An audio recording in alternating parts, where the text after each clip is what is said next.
Well, anyways, let's move on to the next point. What's up, guys? Welcome back to part 4 of how to organize your speech. If you don't want to have awkward transitions like I just started this with, then listen in because transitioning between your opener, the body of your speech, and the closer are very important. So, how in the world do you do that? Well, don't be awkward like I just was. First of all, whenever you're going from the opener to the body is one thing. When you're going from point one to point two of the body is another thing. And then when you're going from your last point to the conclusion is another thing. They're all similar, but they're different in their own ways. So let's talk about the transition from the opener to the first point of the body. So, if you remember when we talked about the opener, we talked about how you were going to kind of summarize what it is you're going to talk about. You may give a fact, a question that's related to that, and then go into a summary about what you're going to talk about for the day. And then your first point is going to be the very first point of your overarching theme of what you want to talk about. So, you clearly just gave kind of a summary, a headliner of what it is that you're going to talk about. And now you're giving your very first point of helping with giving people more information on that overarching theme. So, how you go from that gap of summarization is sometimes it can be seamless. It really just depends. But maybe you go in telling another joke or you tell another fact. What I wouldn't do is say, well, speaking of that, let's go into our first point. Definitely don't do that. You want to make this very smooth. If you say, "Well, let's go into our first point," it's a little weird. So you want to make sure as you do this, you make that seamless transition by if you say, "Hey, so we today I want to talk to you about how to make a peanut butter and jelly sandwich." So the first thing that you want on your peanut butter and jelly sandwich is actually to make sure that you go and get bread. Well, okay, so see there, even though I did say the first thing you want to do, I didn't say the first point in order to make a peanut butter and jelly sandwich is that we need bread. When you call it a point that literally points out, no pun intended there, but it points out the fact that this is your first point in your speech. But you can literally say the first thing you want to do is this.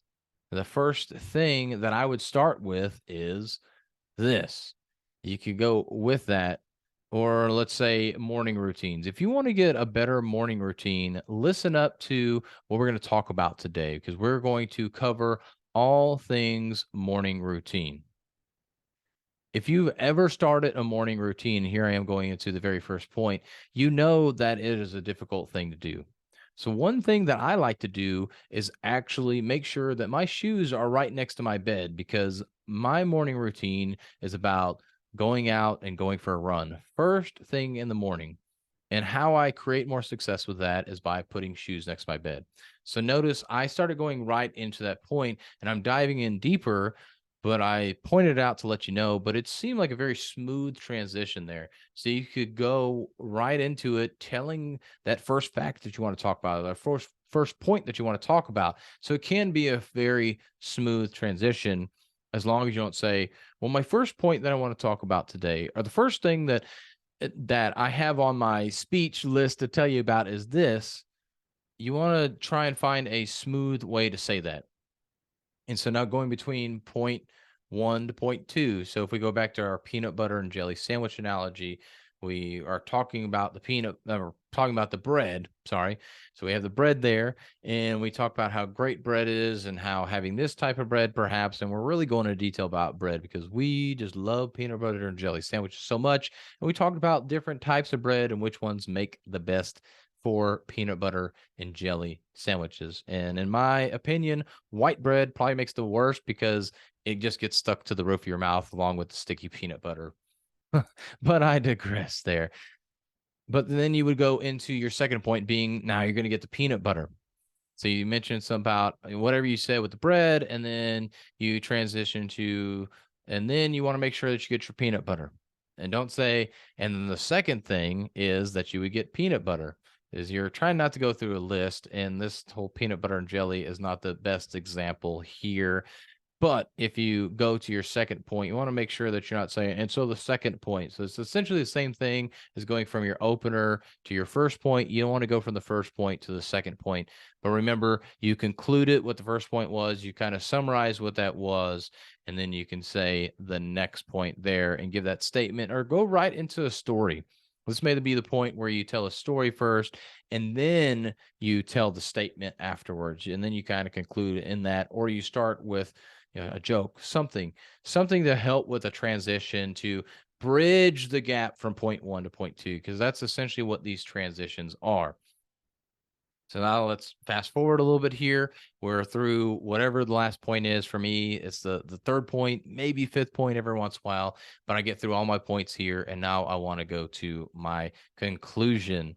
So after I said my last point, what I like to do in order to conclude is I'll give the 1, 2, and 3 points that I just gave you to really wrap it up. So I literally will tell point 1, point 2, point 3, but I keep it seamless because I'll finish with talking about how grape jelly is really the most superior jelly versus strawberry or raspberry or any of these other jellies when it comes to peanut butter and jelly sandwiches. It's the OG of them all.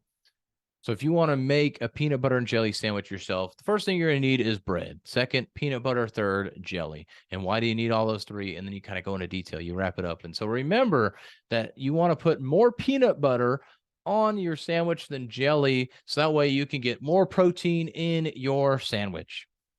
And so there I actually gave you the most important point of that. We all know the bread's going to be there. It's always finding that combination of the peanut butter and the jelly within that. So I let you know that the peanut butter's better, and to remember that.